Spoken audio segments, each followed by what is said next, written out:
Everybody ready? All right. Good evening, everybody. Welcome to our conversation on Wednesday evenings. We welcome in, I'm going to make sure I got a name right. I'll say it, Inkush. Did I get that right? Yes. We got Inkush here from all the way from Mongolia. Man, let's give her a hand for being here. I'm impressed when somebody comes that far to listen to me teach. Isn't that awesome? Yes. Well, anyway, y'all didn't catch that, I guess. Not much of a joke. But anyway, we are going to have her tell us a little bit about her country, more in a conversation. If you got questions online out there that you want to ask along the way, just share them with us and we'll ask her. Also, we want to talk about Bob Sayre, my brother-in-law. His daughter and son-in-law and children just left today for Taiwan to be missionaries there. So isn't that great, man? Always, and they don't have a place to live yet, I don't think. I'll tell you, that's brave. I'm really impressed with all these people. I heard Scottish stories today, and of course, Eric and different ones. Man, they some brave people, and I appreciate their bravery. I'm just gonna let them do it. I'm gonna stay right here and support them. Amen. But anyway, we got Red Carpet Weekend coming up. Good Friday. Everybody say Good Friday. Good Friday. Oh, yeah. And everybody says every Friday is a Good Friday. Every Friday is good. Well, but this one is special. We start April the 7th, 10 o'clock. Anybody that can come join us that morning to help us in any way would be appreciated. For new ones that are here tonight, it's going to be a great weekend for you. I promise you. It's exciting.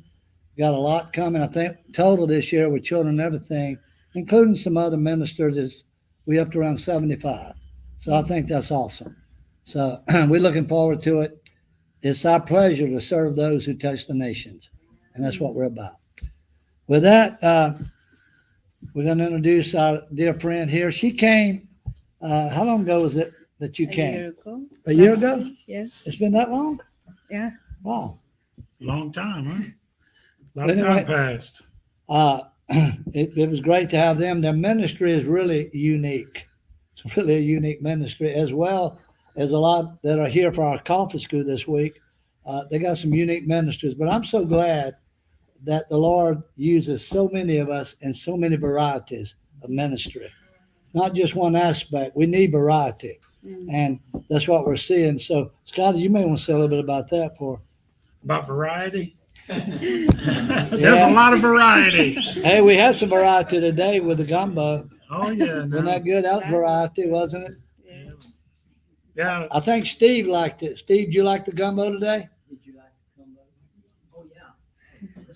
San Francisco, Hawaii, they like the gumbo. Houston, man, they always liked it. So, Hey, Pumpkin Center, I liked it. and I did too. The rest of you didn't get in on it. Sorry about that. But go ahead. Yeah, so Inkush and her family came last year because I'm just going to say just a little bit and let her talk about it. They're with Youth with a Mission, like me, YWAMer, right? Yeah. And they have quite a story about their testimony and stuff. Pretty interesting about how they came to the Lord, her and her husband. But they got involved in YWAM, and they started a coffee shop, right? Yes. In a certain place. She can tell you about it. To be able to create a community place and also to make huge amounts of money. No. So they wanted to do their own roast their own coffee. And the last time, that's what they came for. And you know what was cool? Hank, who is connected with Bobby. Our home of hope. Yeah. Home of Hope over in China. And he came after these guys were here. They needed a roaster from China, some coffee from China, and coffee beans. And it was, to ship from Mongolia to try to get it from China can be very difficult. Who shows up? Hank shows up here. And I asked Hank, I said, can you help us? He was like, hey, that's what I do, import export. It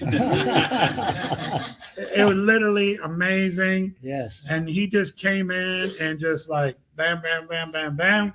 Next thing you know, they got a machine, they got coffee, they're setting up, and I'm on Zoom with them, and they're roasting their first batch of coffee.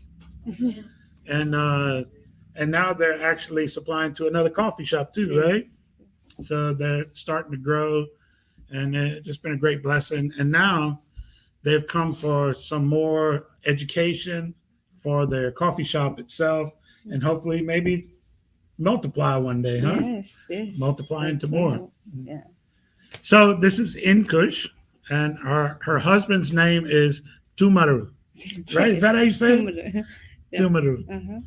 And yeah, he's That's a unique name. Horseman guy. he's a horseman.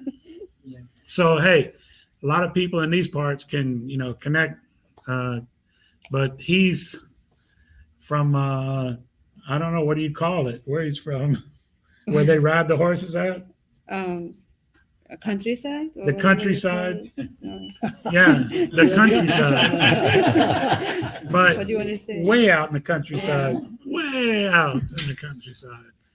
And he's a horse trainer, right? And takes people on trips on horseback, but mission trips on horseback to people. How many would like to do that? No. Okay. Hey, there's one. They'll go. Yay. Yeah. So very, very interesting people. So in Kush, if you would like to just talk to us about what you guys are doing, how are you using the coffee shop, and maybe even about the trips that you guys Yeah. have taken, and Now talk loud in Kush. maybe a little bit about, if you can, about what's going on in the country. Okay. Maybe even some of the difficulties you might face right now, Right. stuff like that. Okay. Thank you. Yeah, and first of all, I am so thankful to the Lord for each one of you, and also Pastor Val and my teacher. This school and all of this, things going on is such a blessing to us. And I would like to say, like, when you put God's kingdom first, if you put my kingdom first, everything else will come, after that. That's how I feel like how mission goes, sometimes we don't know how it's going to happen. And next thing you know, you're coming to this roasting school, and then you're roasting your own coffee. It's like out of nowhere. I never thought I'd be doing such kind of thing unless it's just only God is, making me do it, just trying to be obedient. And I'm from the northern part of Mongolia. How many of you know where Mongolia is? Oh, a few people. Okay, so it's They looked on the China, map right? tonight. Yeah. So everyone knows where China is, right? So China and Mongolia is above China, below Russia. So just between Russia and China.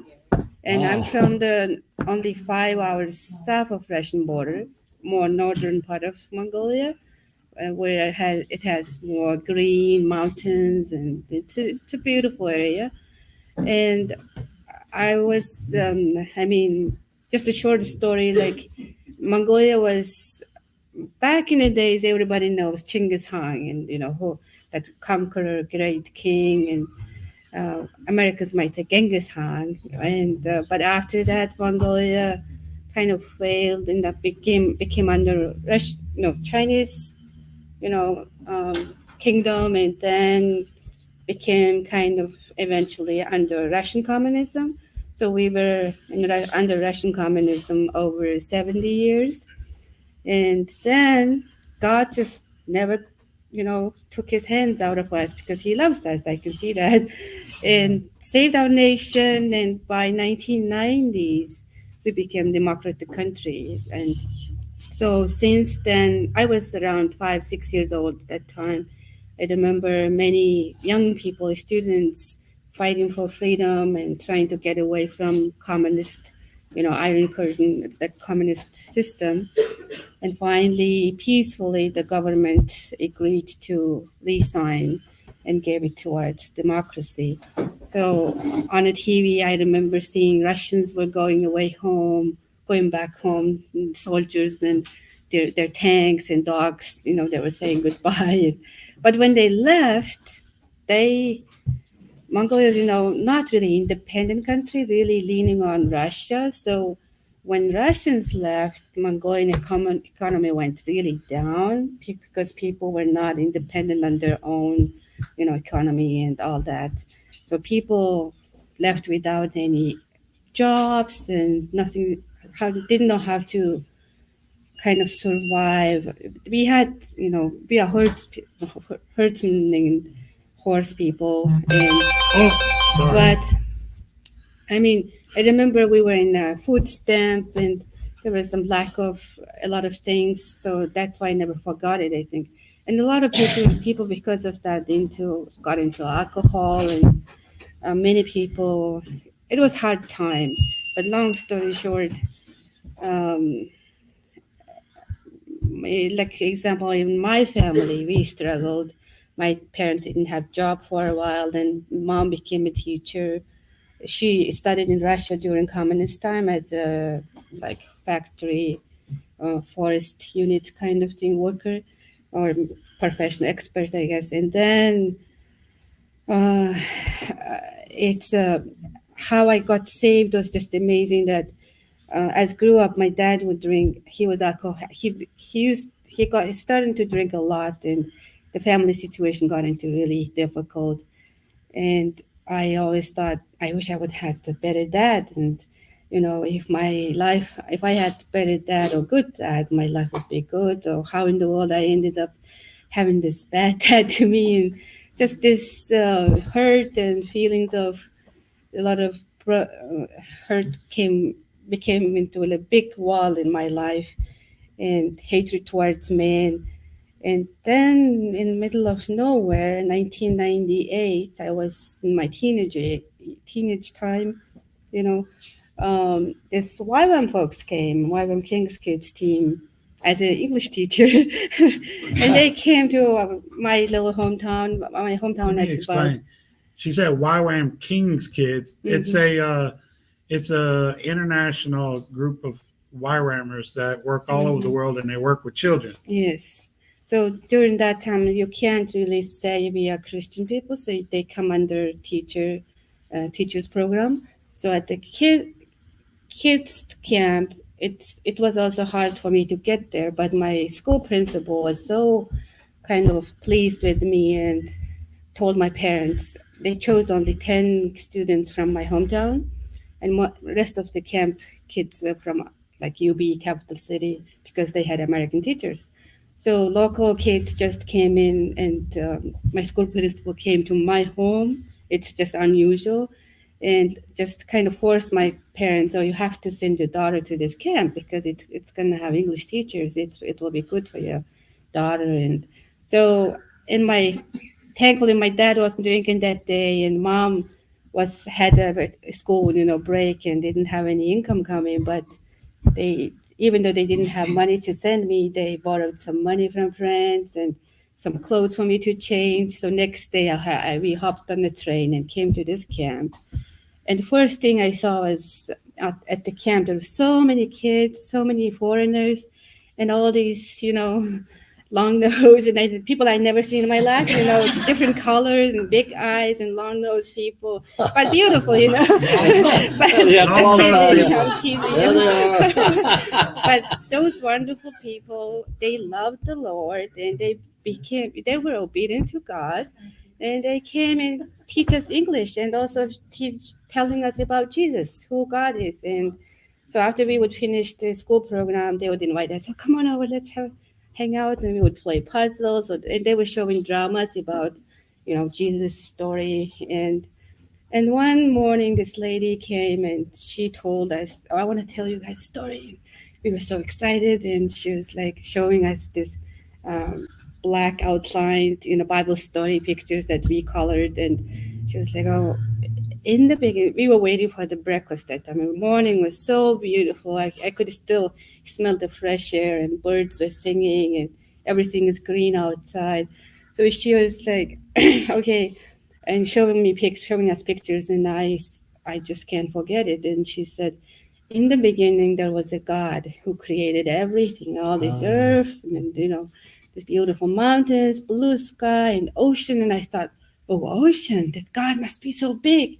And I mean, He's bigger than the ocean. And I want to know that God, the Creator, because she approached with Creator. That was so close to my heart, and I never heard that before because I was always searching my heart. Oh, okay, How old were you at this? 14 at You were time. 14? Yeah, and then I wondered, at school they would say, "Oh, you people are from humans are from monkeys or, gorilla or whatever." And then you from science, it's like from big bomb and stuff. That doesn't make sense to me. Didn't make sense to me. So God just answered right there, and my heart just started searching after. I want to know this Creator, and that's first time I heard about it.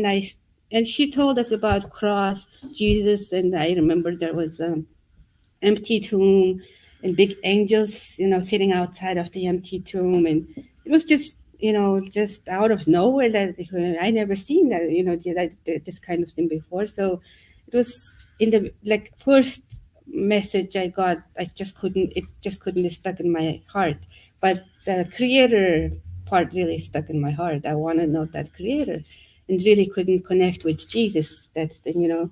But Lord just really step by step revealed Himself to me, and it took me a few years to really find out. And I got into my careers, finished my school, became an engineer, and then middle of nowhere, I just when I was doing my engineering and master's thesis, God just spoke to me one day. Coach, do you wanna do your engineering over here? Your life will be good, but there's whole out of world is waiting for you. Do you want to go? And Wow. when God speaks to you, you can't resist it. It's totally different, and it just gentle, whisper in my ear, and I just told my heart, I want to go. And then not so long after that, my friend in Washington who was at the camp, and she said, "Hey, we were just talking about you. Would you like to come to the ETS? School wants to offer you a scholarship if you pay your airplane ticket." And that was just out of nowhere. I never expected, and that I even didn't know what's YWAM, what's DTS. DTS is a discipleship training school Yeah. where people go learn to know about God, relationship with Jesus, stuff like that. Yeah, but that was, but I thought, okay, Lord, I'm going, and I finished my school, resigned my job, and just I thought, okay, I'm going. God called me to do because He's calling me, and so I was ready. But I had visa interview, and it got rejected, and they said we can't give you visa, sorry. And it was just like I was just sobbing, crying. Lord, you told me to go, but why it's happening? And then Lord told me, okay, and everything will happen on your time. I'm now 5 months pregnant, but that time Lord was showing me like my timing will come like when baby is in the womb. If the timing is not there, baby wouldn't come. But when the time comes, whether you want to hold it or not, it will just come out just like that. When God's timing comes, everything will happen. And Yeah. it's not my own timing or not my own understanding, but it's God's way that He's going to do. So I waited, and Lord provided another job. So then, meantime, I was able to save up. It was good job as a translator, and I was able to save up for airfare. And the next year, Lord opened the door, and I got a visa. It was in 2008. And so I came to the ETS just for a 6-month period of time. I thought, okay, I'll go home, go to school and come back to my home and help my mom. And before I came to the DTS, when you say to God yes, the enemy doesn't like it. He had the way, he just tried a lot of ways to cancel my trip, and my family was in a mess. My mom and dad divorced. We didn't have no place to go, but Lord provided to get a bank loan, and we were able to buy this little house and the property. With my mom and I bought it, but we didn't have down payment. But my coworker and her husband decided to loan us some money for down payment. So my mom was begging, "Can you cancel it? Do you have to go? I'm in really, difficult situation. I really need you," because I was working. And I told my mom, "Okay, mom, I'll go just 6 months and I'll be back and I'll be, please hang in there." So I left. And okay, God is crazy. Okay. So yes, you have your own plan, right? And then I thought, okay, I will do the school and then come back. And all that other things I kind of planned out. And during my school, we went to China and Thailand on our outreach. And when I came back at the customs, Seattle Border Patrol, they didn't want me to go. They said, "Okay, young lady, you have only 1 month left in your visa. What you gonna do?" Because they thought I might run away or wouldn't go back, maybe because many Mongolians, when they came, they would just broke the law, and I think that was hard on the next people. So I told them I'll just do my graduation and go back home, and my school is going to finish soon. So it took me over 2 hours. I was in a quarantine room, and I was just shaking and praying to God. Many cameras were looking at you, and I just told God, "Lord, if you want me to go home, I'm ready. If you want me to stay here, that's fine. Please do whatever you want me to do." And I opened my Bible. It said, "Pray to God, may God open the door." So I was just praying, and then all these people, the room was packed with like about 100 or more people.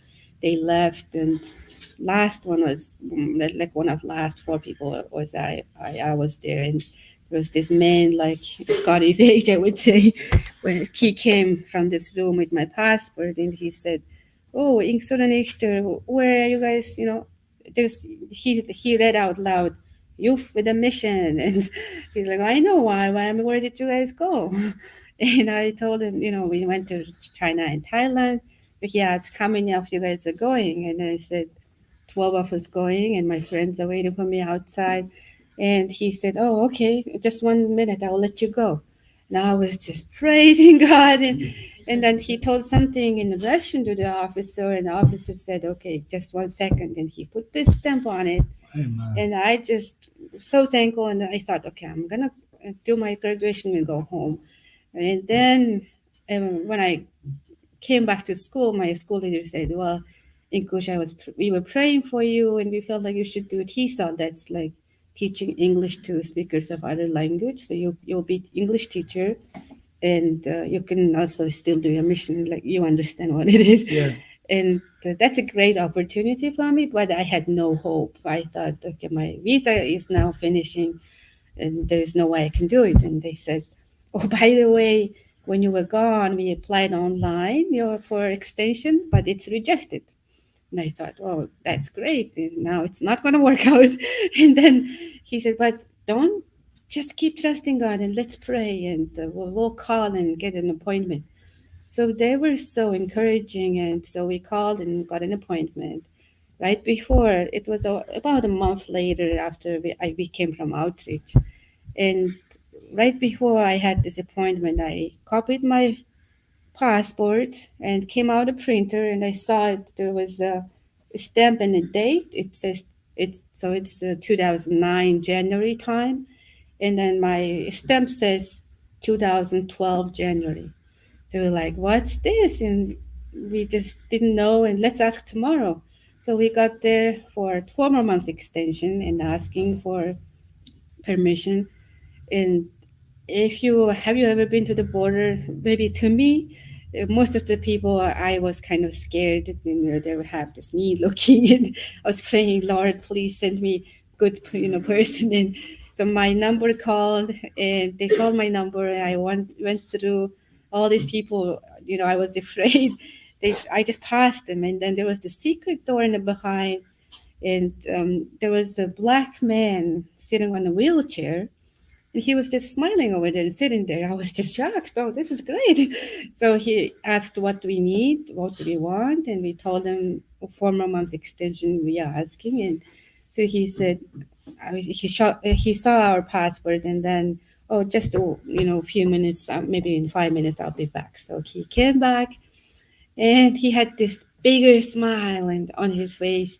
And he brought my passport and he said, "Hey, young lady, now you are the prisoner of America because you're on your passport, it's already extended until 2012. It's 2009." But, That happened. That's weird. Wow. so I know it's like, oh Lord, please forgive my little faith. He has this bigger plan already planned out. And that was such a miracle, answer to our prayers. Not only I finished the TESOL and then TESOL's at the teaching English school and teaching English school. able to finish other schools in YWAM and they stayed on the full-time staff.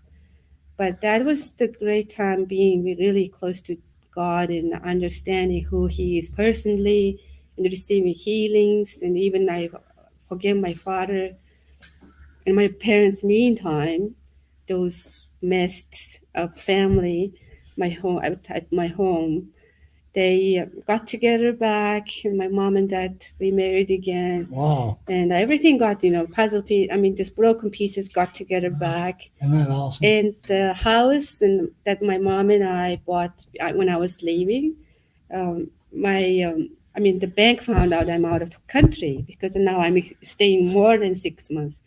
That visa allowed me to stay 4 years, but if I leave the country, I couldn't come back. So it's not multiple entry.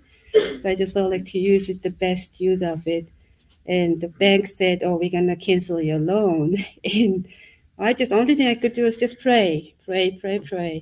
And Lord answered, and my sister aunt was able to step in and signed on behalf of me. In meantime, it's just amazing how God provided. And my German coworkers just blessed us. I was thinking to pay them back after I come back from the States, and now I can't because visa extended. Now I'm not going back home. So I told them the situation, and they said, "Inkush, don't worry. We want to bless your mom and your family, so help out so you don't need to pay it back." So that was like 30% of our payment. It's Wow. God just took care of it through those wonderful people. We are just grateful all the time. And then that place is now our coffee shop. Oh, so that house became your coffee shop. Yes, because after 4 years, I went back home, and we had a little house. It was kind of old and broken, so it was not worth to fix it. So I just felt like, Lord, what if we have place to have our own family, but also enough rooms to host the mission teams? Because once I started coming, people wanted to come and do mission with us. So we needed housing to host them. And also same time, I want to teach my English and still do the mission. It's a great way to approach with people, connect people. And also God called us, God spoke to me before I came to the DTS. I was able to go to this people group called Reindeer People. What are they called? Reindeer people. Ranger? Yeah. Reindeer. Reindeer. The Reindeer Yeah, people. Titan people we call them. So they are way up north They of herd Mongolia. reindeers. That's where Santa Claus goes, Yeah. obviously. Santa Claus is Mongolian. But those people are more like a minority group and kind of like central hub of like shaman, witchcraft type of people. And when I got there, it took us 3 weeks of horseback riding trip. But you don't need to go like that. We took the longer route. So when I got there, Lord spoke again that it's just amazing that I was walking to the teepee, and as I walked in one place, I just got stuck. And I just felt the presence of the Lord so heavy. And over me I felt like there was a big glass, and it like really see-through glass type of arch over me. It was a gate. And I stuck there, and Lord said, Inkush, I want you to let them know I am the creator, and I want them to worship me instead of my creation. And I was like, oh Lord, not me. Please don't send me to these people. You can send me anywhere you want, but I don't want to go to these people. They're too scary. I might die. They would curse you, you know. And I was just afraid. It was right before I came to the States. Yeah. And then I just stuck it in my pocket, like I pretended I didn't listen. So I just went on. And then after my DTS, Lord spoke again. And so my visa and everything extended. And then I was doing a prayer run that it was on National Day of Prayer time in 2009, and praying over the land, and just I just felt what that God wanted me to do. So during that prayer run, Lord spoke to me again, and one person told me, "Kush, do you know where you are going and running, praying for?" I mean, do you know the place where you are running? I said, no. And she said, there are many native people live here, and you're praying over the native land over here. And those native people are like your people. Some of them really look like you. And I believe God is going to use you to reach those people. Native meaning in the United States, Native Americans. Native people in the United States. So and then that voice came up again, reminded me the words I heard at the reindeer people. I felt like there was a string from my heart in the States, from the States to Mongolia. There was this string just connected. And same word came again. Let them know I am the creator. I want them to worship me instead of my creation. So I was like, okay, Lord, what's that again? What should I do? So I was not really resistant, but unquestionable, you know. And the next day, 2009, 2010, I ran again on the National Day of Prayer. And I was still on the staff that time. And Lord spoke to me again. So that time I just gave up to God. I just surrendered, Lord. I might die. I was that scared, you know, but it was there was a encouragement from Esther's story, like when God called Esther, you know, if I perish, I will perish. So I just felt like Lord really wanted me to go to those places with, I don't know, I was like Moses, and then encouraged like by Esther's story, I guess, and then really surrender to God. Lord, if you really want me to go, please go before me. If you go before me, I'll go after you, and I want to obey you and follow you and reach to those people. So that was the calling we got, and now we have a nonprofit called Tribal Bridge in Mongolia.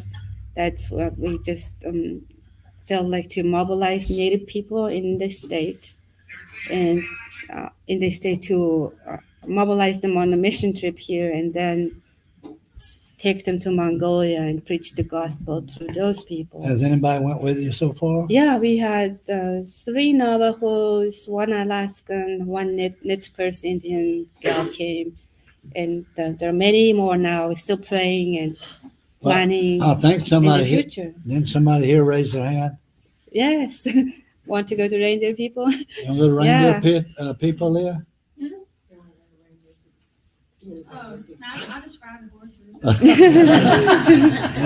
Okay. So just to explain real quick is that, so there's a huge connection between Mongolia and Native people in the United States. Yes. Because of how the people came into the United States. Mhm. There's actually a big DNA connection between those people. And that's why some of them look Similar. maybe. so similar. And even there's some people have a little bit of linguistic yeah. language Yeah, we similarities had to, between some of the Mongolian and then some of the people here. Yeah. And so it's very cool that they felt like God was calling them to connect those two together and have Christian American Indians go back to their origins and bring the gospel to their people. Yeah. That's pretty cool, huh? Yeah. So I know we're about to run out of time, Sorry. but I just wanted to, I just want to say a couple things. You know, God's really blessed these guys with a platform to be able to reach out into some very difficult places that, you know, when she said she was scared, because there's some scary stuff, right? There are people out there way out, in the middle of nowhere that has some very strong beliefs and some things that are very opposite that we might think. And if you come in and you want to bring some other idea, some of those people are literally, they're willing to kill you Yeah. for that. And you do have to be, really careful, but I think God's really blessed them with that. And I just have to throw in before we end that there's been some former presidents of Mongolia that's actually been to their coffee shop with their entourage of Secret Service, people all over the country getting to know them. And then they had they were recently interviewed on the television. All right. And the reason was, she was telling me the reason is because many people leave the country and go get all of these new skills and things, but they don't come back, right?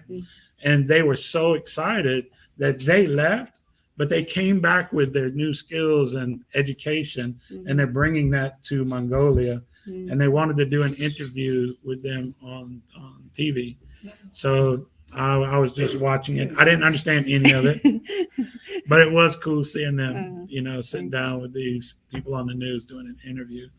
So I'm so glad that they came back and that we get to be a part. All of you guys are part of it too, because without you guys here, I don't know how we would be able to do what we do. So all of us, we're all blessed, just like she said in the beginning. She's really blessed because of Life Church.